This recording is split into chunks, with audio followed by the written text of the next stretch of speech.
नमस्कार, हिंद उजाला TV news में आपका स्वागत है। मैं हूं कृष्णा यादव। बचपन से ही अपने पिता को कविता लिखते देख कवि बनने का सपना पूरा किया है कृष्ण कुमार त्रिवेदी ने, और उनकी सर्वश्रेष्ठ कविता रही है मेरा गांव। इस कविता को पुरस्कार से सम्मानित भी किया गया है। हिंद उजाला टीवी न्यूज से बात करते हुए उन्होंने बताया कि उन्हें अभिनय में भी काफी रुचि रही है और कई सफल नाटकों में अभिनय भी किया है। उन्होंने बताया कि उनका यादगार नाटक चिराग संस्था द्वारा मंचित एवं राजेंद्र शुक्ला द्वारा निर्देशित मंदिर मस्जिद रहा है। बहुमुखी प्रतिभा के धनी साहित्यकार कृष्ण कुमार त्रिवेदी ने आस्था का दीप एवं संदेश सुनो बापू का इन 2 पुस्तकों का प्रकाशन भी किया है एवं मध्य रेलवे नागपुर में 300 नुक्कड़ नाटकों का मंचन भी किया है। इस संकट काल की घड़ी में उन्होंने कलाकारों से संयम बरतने की अपील भी की है। मैंने अभी तक 2 पुस्तकों का प्रकाशन किया है।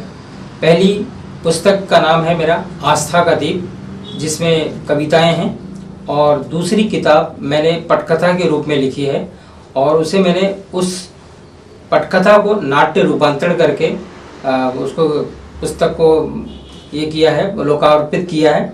और उस किताब का नाम है संदेश सुनो बापू का। और भविष्य में मेरी इच्छा है कि इस पर कोई टेलीफिल्म या फिल्म बनाने की है। इस जद्दोजहद में मैं लगा हुआ हूँ। और कविता मेरी जो है नागपुर आकाशवाणी से निरंतर प्रकाशन होती रहती है, प्रसारण होती रहती है। और नाटकों का नागपुर दूरदर्शन से ऐ भाई ज़रा देख को चलो, इसका प्रसारण हुआ है। और मैंने अभी तक नुक्कड़ नाटक मध्य रेलवे नागपुर में पूरे नागपुर डिवीजन में 300 नाटक नुक्कड़ नाटक पब्लिक के बीच में प्रस्तुत किए हैं और निरंतर उसे मंचित करते आ रहे। आप अभिनय में भी रहे हैं, आपने कौन कौन सा नाटक में अभिनय किया अभी तक? मैं कई नाटकों में अभिनय किया।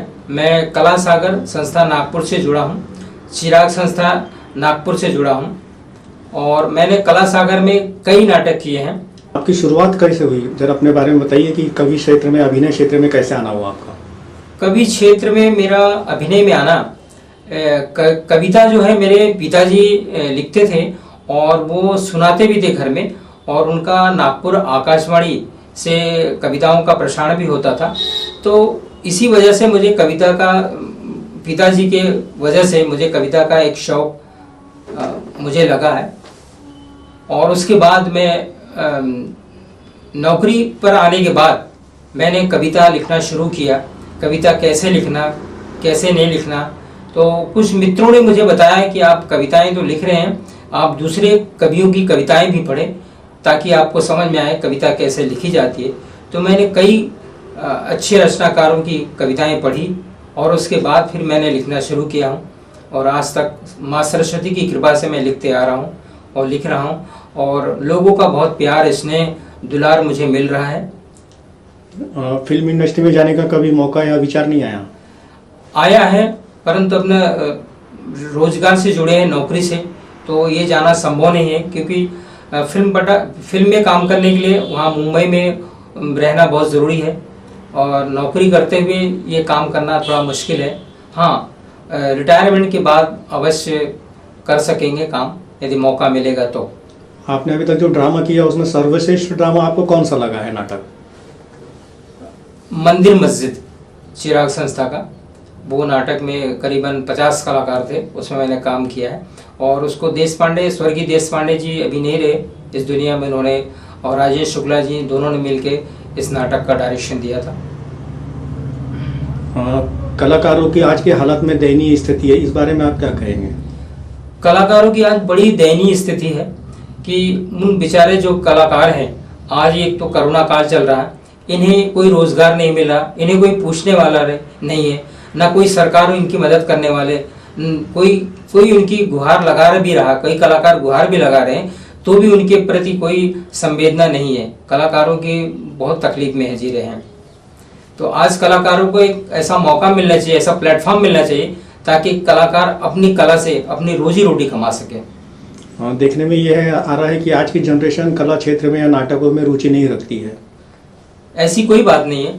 आज की जो पीढ़ी है बहुत दिलचस्पी रखती है, नाटकों में भी रखती है, कविताओं में भी रखती है, और नई जनरेशन भी अपने नए ढंग से कविताएं लिख रहे हैं, नाटकों में भी इंटरेस्ट है। क्या है कि आज के रोजी रोटी से पहले उनका एक पेट भरने का जो जरिया है वो बहुत ज़रूरी है। इसलिए पहले जो व्यक्ति है वो पहले पेट भरने का सोचता है, उसके बाद फिर नाटक। आपकी सर्वश्रेष्ठ कविताएं कौन सी है? मेरी सर्वश्रेष्ठ कविता है मेरा गांव, जिससे मुझे राजभाषा कार्यान्वयन के समन्वय नागपुर से मुझे अवार्ड मिला है, मैं पुरस्कृत हुआ हूँ। इस संकट की घड़ी में कलाकारों को क्या संदेश देना चाहेंगे?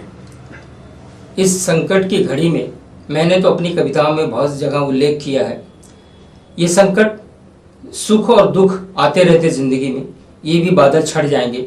मैं कलाकारों से यही कहूँगा कि आप संयम से रहें और नियम का पालन करते रहें। और ये जो आज कोरोना काल में लॉकडाउन में जो आज मुसीबत हो रही है कलाकारों को, ये भी दिन ज़्यादा दिन नहीं चलेंगे। आप सभी से मेरा अनुरोध, विनम्र अनुरोध है कि अपने हौसला बढ़ाए रखो। और मैं एक कलाकार होने के नाते मैं ये अपील करूँगा कि हमारे देश के जो भी नेता हैं वो कलाकारों पर उनका ध्यान आकर्षित करें, कलाकारों की ज़िंदगी को थोड़ा सा समझें, कितने अपनी मेहनत के, अपनी कला के बल पे ही वो अपना पेट भरते हैं बेचारे। इसलिए मैं अपील करूंगा कि इन कलाकारों के लिए सरकार ने कुछ करना चाहिए ताकि कोई आत्महत्या ना करे। लीजिए, मैं अपना परिचय कविता के माध्यम से देना चाहता हूं कि मैं उनके व्यक्तित्व में अभिनय की झलक पाता हूं, मैं उनके मस्तिष्क में लेखन की ललक पाता हूं। अभिनय की झलक और लेखन की ललक को मिलकर देते हैं एक आकार, तो बन जाता है कलाकार। आपकी तालियों की गड़गड़ाहट से मिलता है मुझे हौसला अपार, और यही ख्वाहिश है यूं ही आप सबका मिलता रहे प्यार। यह है आपका कृष्ण कुमार। मेरी एक कविता माँ पर प्रस्तुत है, आप सभी का आशीर्वाद चाहूंगा।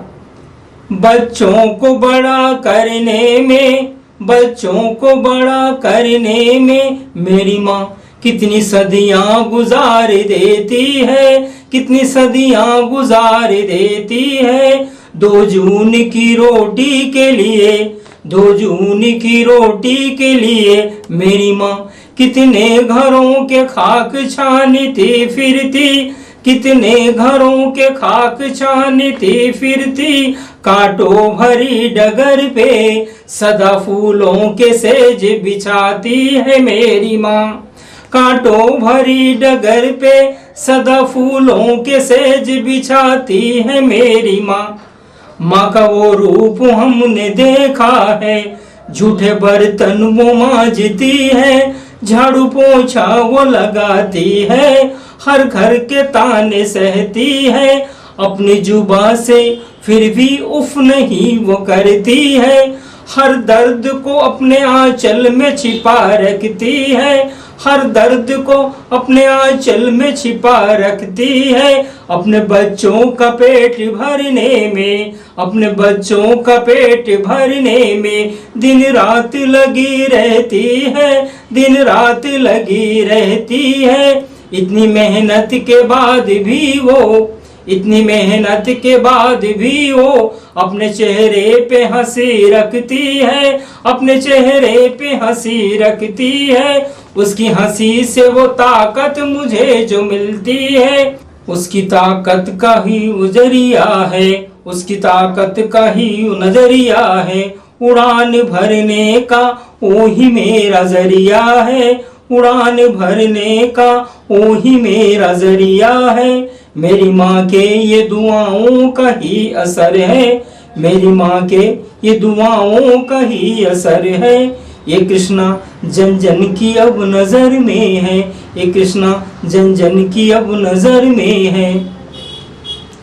लीजिए, एक कविता महंगाई पर मैं प्रस्तुत करने जा रहा हूँ। लीजिए, प्रस्तुत है महंगाई की मार।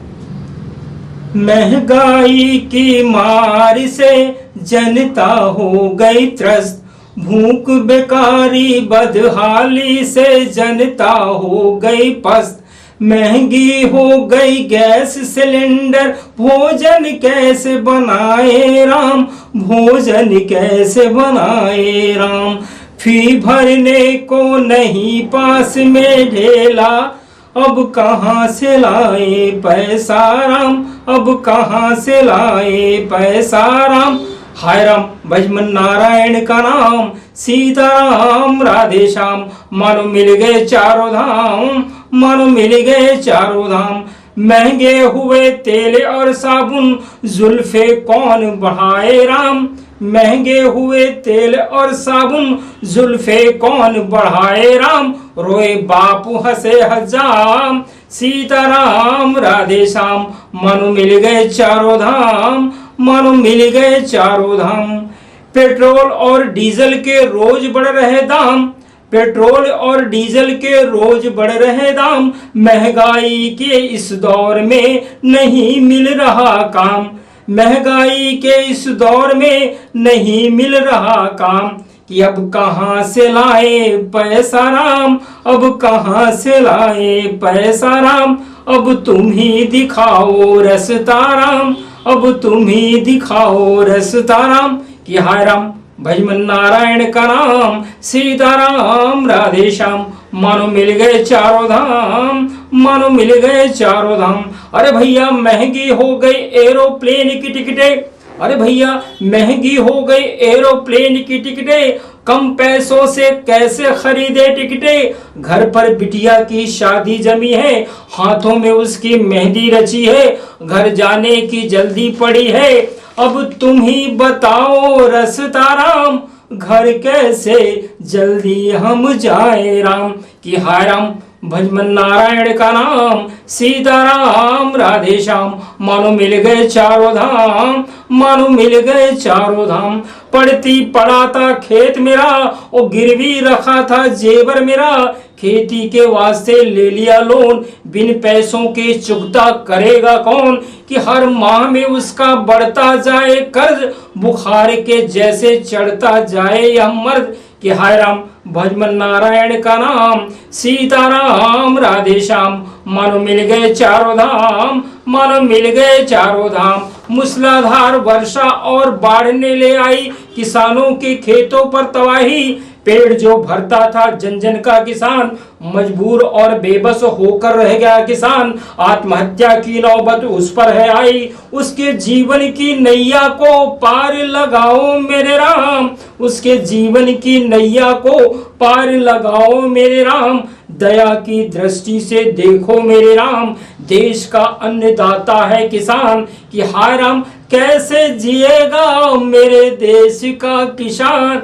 कि हाय राम भजमन नारायण का नाम, सीताराम राधे श्याम, मानो मिल गए चारों धाम, मानो मिल गए चारों धाम। ना गरीब मिटता है ना गरीबी मिटती है, गरीब और गरीबी की बहस तो पूरी दुनिया में चलती है मेरे राम, फिर भी ये गरीबी मिटती नहीं है राम।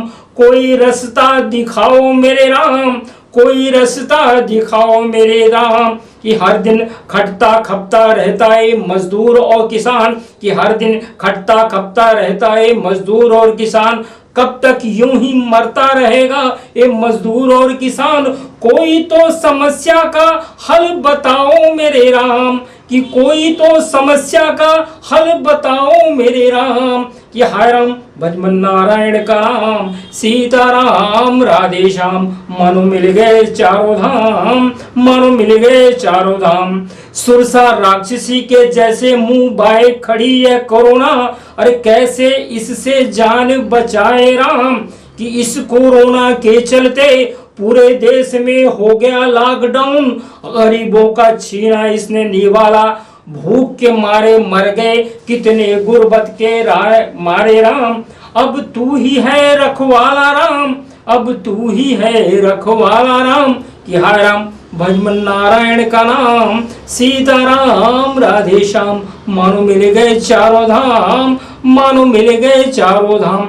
मजदूर और किसान की गाढ़ी कमाई पर बैठ गया है पूरे देश का भट्टा राम, बैठ गया है पूरे देश का भट्टा राम। कि हाय राम महंगाई पर बरस पड़ा है डंडा, कैसे खड़ा रहेगा अब मेरे देश का बंदा राम, कैसे खड़ा रहेगा अब मेरे देश का बंदा राम, अब मेरे देश का बंदा राम। कि हाय राम भजमन नारायण का नाम, सीताराम राधे श्याम, मानो मिल गए चारों धाम, मानो मिल गए चारों धाम।